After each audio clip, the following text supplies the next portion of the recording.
दोस्तों, श्रीमद् आदि शंकराचार्य जी विरचित निर्वाण षटकम को उसके यथार्थ वास्तविक स्वरूप में समझने के लिए हमने इस वीडियो श्रृंखला की शुरुआत की है।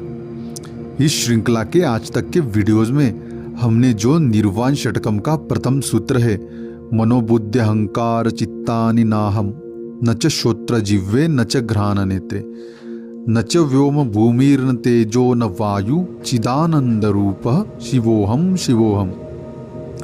इसकी जो प्रथम दो पंक्तियां है, मनोबुद्धि अहंकार चित्तानि नाहम और न च श्रोत्र जिह्वे न च घ्राण नेत्रे, इनको हमने विस्तार से हमारे आज तक के वीडियोस में समझा और इन दो पंक्तियों के यथार्थ बोध को ग्रहण किया।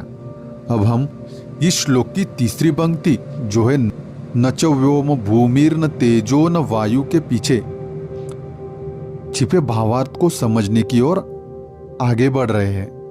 हमारा उद्देश्य यह जानना है कि पंच महाभूत वास्तव में क्या है और क्यों श्रीमद् आदि शंकराचार्य जी ने यह कहा कि यह पंच महाभूत उनका वास्तविक स्वरूप नहीं है। तो आइए इस आत्मबोध की यात्रा में हम एक और चरण आगे बढ़ते हैं। अब हम न च व्योम भूमिर्न तेजो न वायु, इस पंक्ति का शब्दशार्थ और फिर उसका आध्यात्मिक दृष्टिकोण से विस्तृत विश्लेषण करने का प्रयास करते हैं। न यानी नहीं, च यानी और, व्योम यानी आकाश, भूमि यानी पृथ्वी, फिर से न यानी नहीं और च यानी और। तेज का अर्थ है अग्नि या प्रकाश, न यानी नहीं और वायु यानी वायु तत्व। इस प्रकार अगर हम शब्दशः इसका अर्थ देखें तो उसका अर्थ होगा, मैं न आकाश हूँ, न पृथ्वी हूँ, न अग्नि हूँ और ना ही वायु हूँ। इस पंक्ति में आदि शंकराचार्य जी ने जो अद्वैत वेदांत का सिद्धांत है उसको दर्शाया है कि मैं यह स्थूल पंचभौतिक शरीर नहीं हूँ। उन्होंने पंच महाभूतों को नकारते हुए यह स्पष्ट किया कि हमारा वास्तविक स्वरूप इन सबसे परे है। आइए अभी हम एक एक करके देखते हैं कि ऐसा श्रीमद् आदि शंकराचार्य जी ने क्यों कहा। सबसे पहले देखते हैं, मैं आकाश नहीं हूं, ऐसा उन्होंने क्यों कहा। दोस्तों, आकाश का कार्य क्या है? आकाश में ध्वनियां गूंजती है, ध्वनियों का वहन करना यह आकाश का कार्य है। शरीर में यह जो कार्य है वह कान यानी श्रवण इंद्रिय से संबंधित होता है। लेकिन श्रीमद् आदि शंकराचार्य जी क्या कहते हैं, मैं उस तत्व से बना नहीं हूं जो केवल ध्वनि का वहन करता है, यानी मैं आकाश तत्व नहीं हूं, मेरा वास्तविक स्वरूप आकाश तत्व नहीं है। उसके बाद मैं पृथ्वी नहीं हूं, ऐसा श्रीमद् आदि शंकराचार्य जी ने क्यों कहा। भूमि का गुण क्या है? गंध यानी स्मेल, और इसका संबंध होता है स्थूलता से। शरीर की कठोरता, हड्डियां, मांस आदि पृथ्वी तत्व से बनते हैं। लेकिन वे कहते हैं कि मैं वह नहीं हूं जो स्थूल है, जो जड़ है और जो नाशवान है। उसके बाद आगे वे कहते हैं मैं अग्नि भी नहीं हूं। अग्नि का गुण क्या है? रूप, दृश्यता, ताप, और यह शरीर में पाचन शक्ति और तापमान से जुड़ा है। लेकिन हमारा वास्तविक स्वरूप न गर्मी है न ठंडी है और वो ना दिखाई देता है। इसलिए आदि शंकराचार्य जी कहते हैं कि मैं वह प्रकाश नहीं हूं या वह तेज नहीं हूं जो बदलता है, जो परिवर्तनशील है। इसी कड़ी में आगे बढ़ते हुए श्रीमद् आदि शंकराचार्य जी कहते हैं कि मैं वायु भी नहीं हूं। वायु का कार्य क्या है? स्पर्श करना, गति और जीवन की क्रिया, जैसे सांस लेना। शरीर में वायु तत्व जो है वह प्राण और श्वसन तंत्र से संबंधित होता है। लेकिन हमारा वास्तविक स्वरूप तो स्थिर है, जिसमें कोई गति नहीं होती। इसलिए श्रीमद् आदि शंकराचार्य जी कहते हैं कि वह न तो आकाश है, न पृथ्वी है, न अग्नि है, न वायु है। इसमें जल तत्व का उन्होंने उल्लेख नहीं किया, लेकिन जैसे यह 4 तत्वों के लिए उन्होंने बताया है, वैसे ही हम जल तत्व के लिए भी कह सकते हैं कि जल तत्व भी हमारा वास्तविक स्वरूप नहीं है। इस प्रकार यह जो पंक्ति है वह हमारा जो वास्तविक स्वरूप है उसके निरपेक्ष स्वभाव को दर्शाती है। मैं पंच महाभूतों से बना शरीर नहीं हूं, इसलिए मैं नष्ट भी नहीं हो सकता, क्योंकि पंच महाभूत तो नष्ट हो सकते हैं। आत्मा न कोई रूप रखती है, न गंध, न रंग, न गति, न ताप। हमारा वास्तविक स्वरूप जिसको कि हम आत्मा कहते हैं वह सभी प्राकृतिक तत्वों का दृष्टा है। इस प्रकार यह जो पंक्ति है वह अद्वैत वेदांत के उस सिद्धांत को स्पष्ट करती है जो कहता है अहम ब्रह्मास्मि, मैं ही ब्रह्म हूं। यहां तक आपको समझा होगा। आइए अब हम इन पंच महाभूतों को विस्तार से समझते हैं और देखते हैं कि श्रीमद् आदि शंकराचार्य जी ने इन्हें अपना वास्तविक स्वरूप क्यों नहीं कहा है। सबसे पहले हम आकाश तत्व के बारे में जानकारी लेते हैं। जो आकाश तत्व है वह पंच महाभूतों में सबसे सूक्ष्म और सबसे व्यापक तत्व है। यह वह आधार है जिसमें समस्त सृष्टि घटित होती है, न केवल भौतिक स्तर पर बल्कि चेतना के स्तर पर भी। आकाश का शाब्दिक अर्थ है जिसमें कुछ समा सके, अर्थात स्पेस या शून्यता। यह जो शून्य है वह निरर्थक नहीं बल्कि संभावनाओं से भरा हुआ है, संभावनाओं से भरा हुआ सन्नाटा है। आध्यात्मिक दृष्टि से यदि देखा जाए तो आकाश तत्व जो है वह हमारे वास्तविक स्वरूप के सबसे निकट है, क्योंकि यह गुण रहित है, आकार रहित है, स्पर्श रहित है और साक्षी रूप ही होता है। शास्त्रों में भी आकाश को श्रवण का अधिष्ठाता माना गया है, क्योंकि यह ध्वनि के स्पंदन का वहन करता है। कान की श्रवण शक्ति आकाश तत्व से ही सक्रिय होती है, लेकिन यह केवल बाह्य ध्वनियों का माध्यम नहीं है, बल्कि साधक के भीतर जब मन शांत होता है तब इसी आकाश में उसे आंतरिक नाद का अनुभव होता है, जिसे अनहद नाद कहते हैं। आकाश तत्व का योग और ध्यान में भी विशेष स्थान है। ध्यान की गहराई में जब साधक मैं और मेरा को छोड़कर भीतर उतरता है तब वह शून्य जैसी स्थिति में प्रवेश करता है, जहां न कोई सीमा है, न कोई शब्द और न कोई विचार। यह वही आकाश है जिसे चिदाकाश भी कहा जाता है। वहां आत्मा स्वयं को साक्षी रूप में अनुभव करती है, एक ऐसी सत्ता के रूप में जो सब कुछ को देख रही है पर स्वयं कुछ भी नहीं हो रही। इसलिए हम आध्यात्म की दृष्टि से अगर देखेंगे तो आकाश तत्व हमें स्मरण दिलाता है कि हमारा असली स्वरूप कोई ठोस, जड़ या सीमित चीज नहीं है, बल्कि एक असीम, व्यापक और मुक्त चेतना है जो कि शुद्ध है, जो सब कुछ को समाहित कर सकती है पर किसी में समा नहीं सकती। जब साधक इस तत्व को पहचानता है तब वह बाह्य संसार की सीमाओं से ऊपर उठकर आत्मिक स्वतंत्रता और निर्विकल्प शांति को प्राप्त होता है। उसके बाद जो वायु तत्व है वह पंच महाभूतों में दूसरा तत्व है और यह गति, स्पर्श और जीवन के प्रवाह का प्रतिनिधित्व करता है। वायु का शाब्दिक अर्थ है जो हर दिशा में गतिशील हो, अर्थात ऐसी शक्ति जो रुकी हुई नहीं है, जो हमेशा चलायमान है। यह तत्व स्थूल रूप से सांस, हृदय की गति, रक्त प्रवाह, नाड़ियों की सक्रियता और शरीर की हर क्रिया में समाहित होती है। लेकिन आध्यात्मिक दृष्टिकोण से वायु तत्व केवल जैविक कार्यों तक सीमित नहीं है, यह प्राण का वाहक है, जीवन की ऊर्जा का आधार है। आध्यात्मिक परंपराओं में भी वायु को प्राणवायु कहा गया है, जो शरीर में 5 प्रकार से कार्य करती है: प्राण, अपान, समान, उदान और व्यान। इनको पंच प्राण भी कहते हैं। योग और प्राणायाम के माध्यम से जब साधक वायु तत्व को नियंत्रित करना सीखता है तब वह मन को भी नियंत्रित कर सकता है, क्योंकि मन और प्राण एक दूसरे से गहरे जुड़े हुए हैं। जिस प्रकार वायु से लहरें उठती है वैसे ही प्राण में उठने वाली हलचलों से विचार उठते हैं। वायु तत्व का गहराई से अनुभव तब होता है जब साधक सांस की सूक्ष्म गति को सजगता से देखता है, अवेयरनेस से देखता है। यह सजग दृष्टि ही धीरे धीरे सांस के पीछे छुपे उस मौन और गतिरहित चैतन्य की ओर ले जाती है, जहां केवल साक्षी भाव शेष रहता है। यही वह द्वार है जहां से ध्यान की या मेडिटेशन की यात्रा शुरू होती है।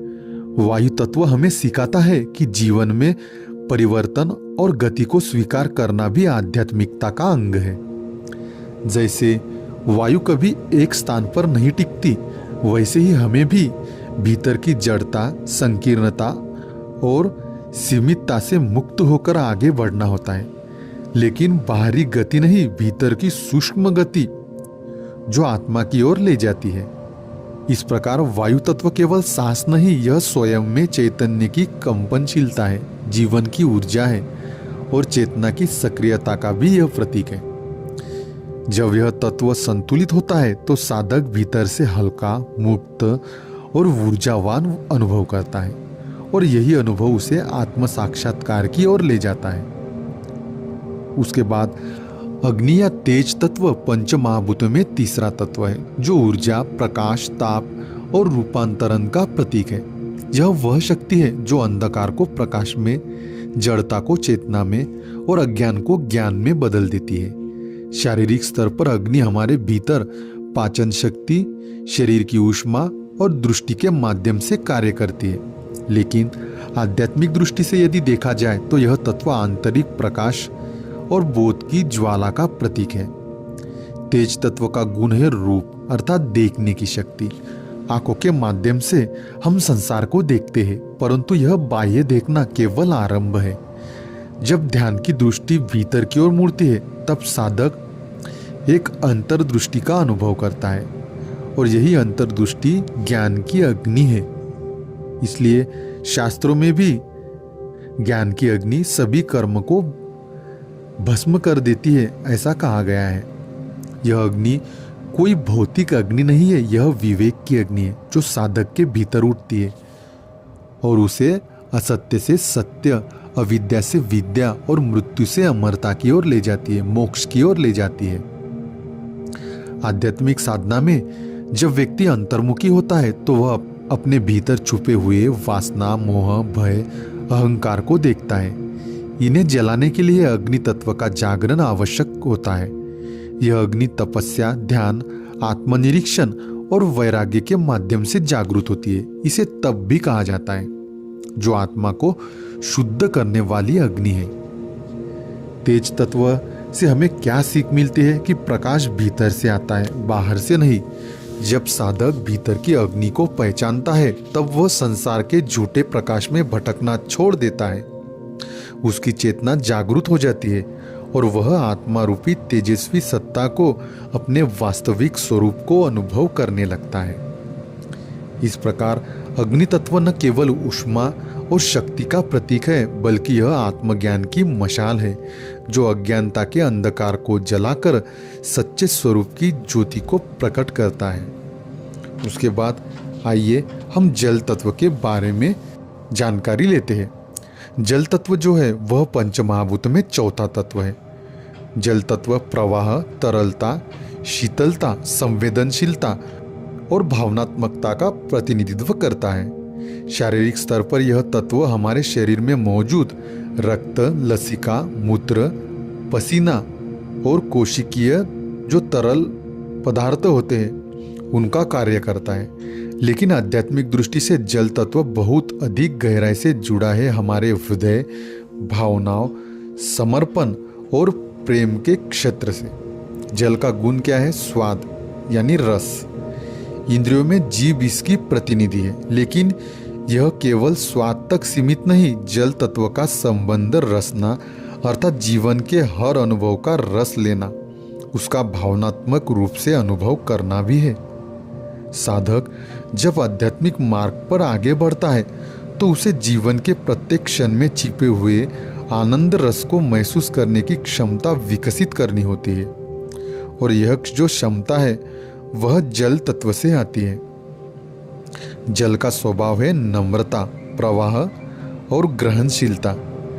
जैसे जल हर रूप में ढल जाता है, जिसमें उसे डाला जाए वह उसका ही रूप ले लेता है, उसी प्रकार जब साधक के भीतर जल तत्व संतुलित होता है तो वह जीवन में जो भी घटनाएं घटती है उनको संपूर्णता से स्वीकार करता है और उनके साथ बहने में सक्षम होता है। वह कठोर नहीं होता, प्रतिक्रियाशील नहीं होता, बल्कि करुणामय और सहज होता है। आध्यात्मिक साधना में भी जल तत्व का कार्य है अहंकार और क्रोध जैसी अग्नियों को शांत करना, भीतर की तपन को शीतलता में बदलना। यह तत्व साधक को समर्पण सिखाता है। भावनाएं भी जल तत्व की ही तरंगे है। जब मन अशांत होता है तो भीतर के जल में लहरें उठती है, लेकिन जब ध्यान और आत्म साक्षात्कार की स्थिति आती है, आत्मबोध की स्थिति आती है, सेल्फ रियलाइजेशन की स्थिति आती है, तो यह जल पूर्णतः शांत झील की तरह हो जाता है, जिसमें हमारे वास्तविक स्वरूप आत्मा का प्रतिबिंब साफ साफ दिखाई देता है। इस प्रकार जल तत्व न केवल शरीर को जीवन देता है, बल्कि हमें हमारे वास्तविक स्वरूप की ओर बढ़ने के लिए आवश्यक जो गुण है, करुणा, भावनात्मक शुद्धता और प्रवाहमय स्वीकृति का आधार भी यह तत्व बनता है। जब जल तत्व संतुलित होता है तो साधक अपने भीतर गहराई से जुड़ता है और आंतरिक प्रेम एवं भक्ति की निर्मल धारा को महसूस करता है। अंत में जो पृथ्वी तत्व है वह पंच महाभूतों में सबसे स्थूल, ठोस और स्थिर तत्व है। यह स्थायित्व, दृढ़ता, आधार, धैर्य और सहन शक्ति का प्रतीक है। भौतिक रूप में यह तत्व हमारे शरीर के हड्डियों, मांसपेशियों, त्वचा, नाखूनों और बालों में प्रकट होता है। वह सब कुछ जो कठोर और स्थिर है वह पृथ्वी तत्व से ही बना है। लेकिन आध्यात्मिक दृष्टि से यह तत्व हमें आंतरिक स्थिरता और जड़त्व से पार होने की कला सिखाता है। पृथ्वी का मुख्य गुण क्या है? गंध। यह तत्व इंद्रियों में नाक के माध्यम से अनुभव किया जाता है। सुगंध और दुर्गंध के पार जाकर यह हमें यह समझने में सहायता करता है कि हमारी चेतना किन मानसिक और आध्यात्मिक गंधों से भरी है, जैसे वासनाएं, इच्छाएं, स्मृतियां और अहम। आध्यात्मिक साधना में पृथ्वी तत्व वह आधार है जिस पर साधक अपना आत्मिक भवन निर्मित करता है। बिना इस तत्व की संतुलन और स्थिरता के कोई भी साधना गहराई तक नहीं की जा सकती। जैसे किसी ऊंचे भवन को मजबूती से खड़ा करने के लिए गहरा और ठोस आधार चाहिए, वैसे ही आत्मिक प्रगति के लिए पृथ्वी जैसा धैर्य और मजबूती चाहिए। यह तत्व हमें जमीन से जुड़े रहना सिखाता है, अहंकार से ऊपर उठकर विनम्र बने रहना, चाहे आत्मिक अनुभव कितने भी ऊंचे क्यों ना हो। यह आत्मा के वास्तविकता में टिके रहने का प्रतीक है। जहां अन्य तत्व हमें सूक्ष्मता और विस्तार की ओर ले जाते हैं, पृथ्वी तत्व हमें मूल में टिके रहने, आत्मा की जड़ को पहचानने की ओर ले जाता है।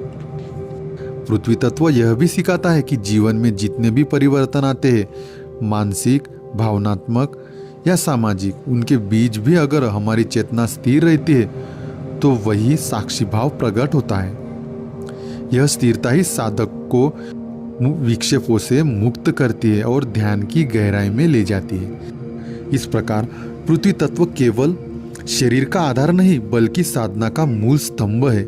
जब यह तत्व संतुलित होता है तब साधक भीतर से स्थिर, संतुलित, सहनशील और आत्मनिर्भर हो जाता है और यही गुण उसे आत्म साक्षात्कार की स्थायी अवस्था तक ले जाता है।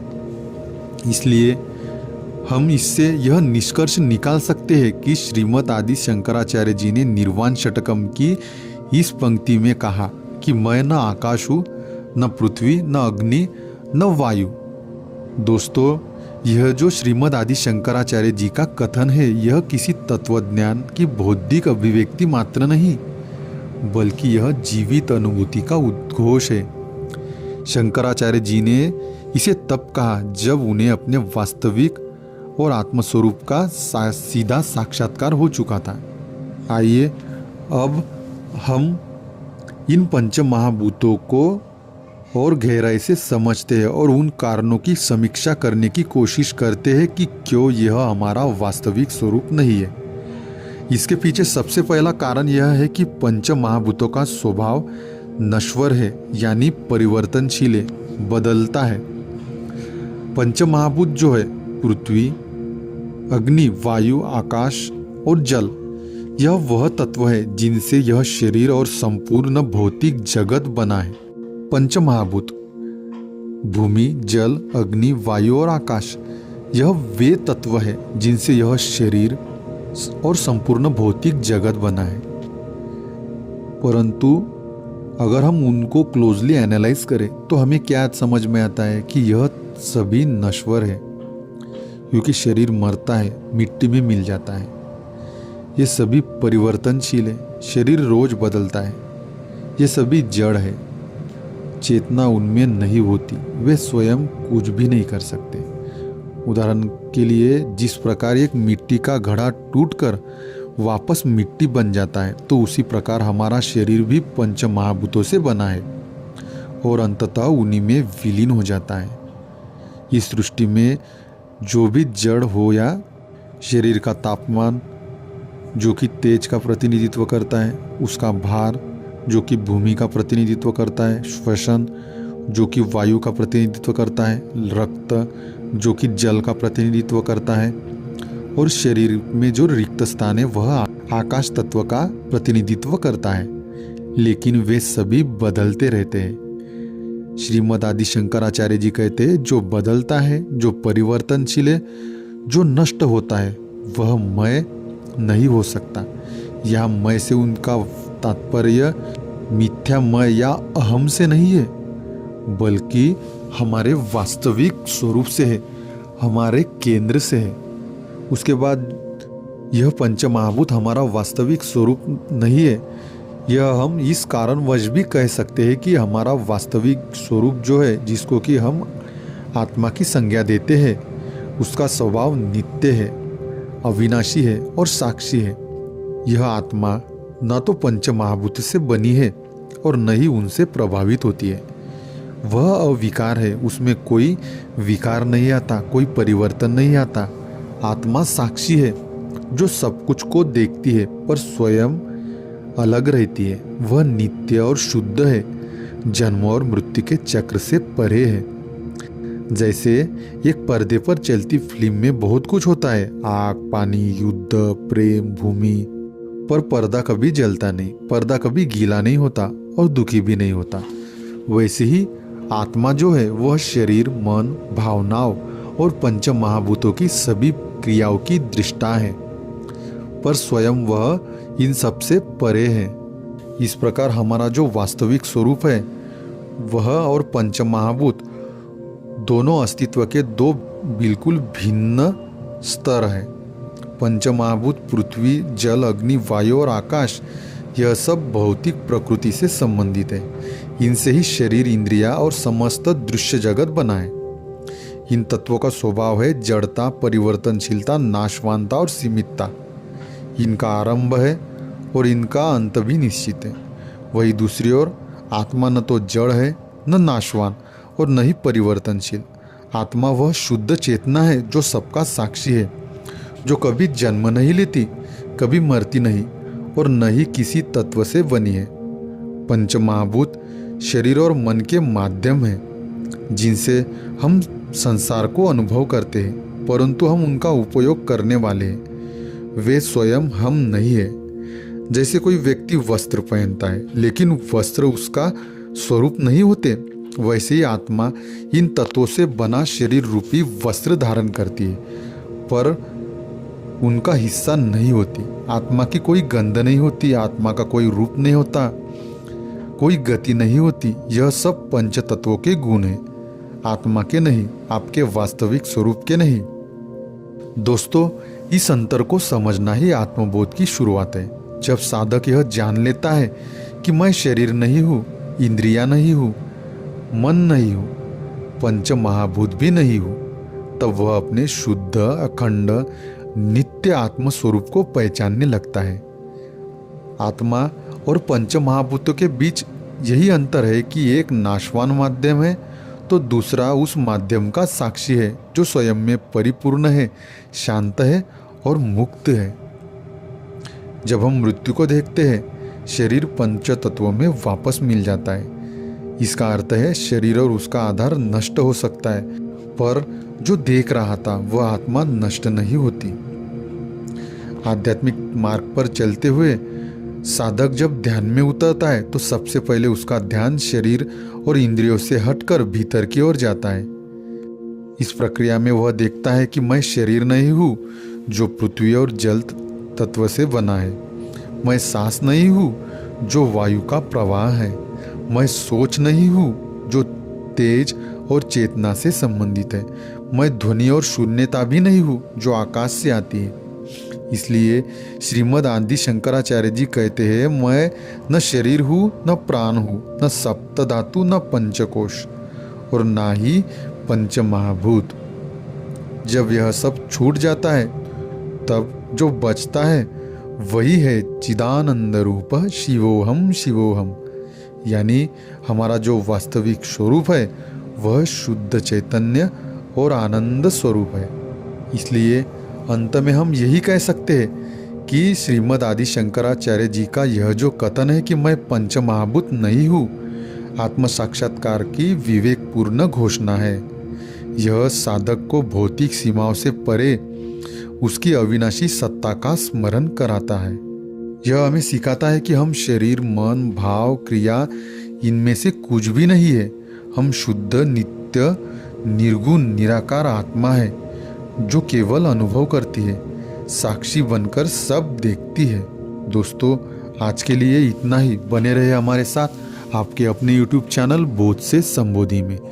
यह जो सीरीज है वह निर्वाण षटकम, यानी जिसको आत्मा का अमर गीत कहा जाता है, उसको उसके यथार्थ स्वरूप में, यथार्थ भाव में समझने के लिए हमने इस वीडियो रूपी श्रृंखला की शुरुआत की है। अगर आप YouTube पर कहीं पर भी सर्च करेंगे तब आपको निर्वाण षटकम की विस्तार पूर्वक व्याख्या कहीं पर भी सुनने को नहीं मिलेगी। इसलिए अगर आप हमारे वीडियोस से लाभान्वित हो रहे हैं और आपको इन वीडियोस से बोध की प्राप्ति हो रही है तो आप कृपया इन वीडियोस को लाइक जरूर करें, शेयर करें। और अगर इस वीडियो से संबंधित आपके मन में कोई भी प्रश्न उठते हैं तो उन प्रश्नों को कमेंट सेक्शन में ज़रूर लिखें। हम यथासंभव आपके सभी प्रश्नों का उत्तर देने का प्रयास करेंगे। दोस्तों, अंत में सबसे महत्वपूर्ण है हमारे इस चैनल को सब्सक्राइब करना, ताकि हमें इस बात का एहसास हो कि हमारे जो प्रयास है वह सही दिशा में जा रहे हैं। और आपके सब्सक्राइब करने की वजह से हमारा जो यह ज्ञान का प्रकाश है वह ज़्यादा से ज़्यादा लोगों के जीवन को आलोकित कर सके। इसलिए हमारे चैनल को कृपया सब्सक्राइब करें, इसे और लोगों के साथ भी शेयर करें।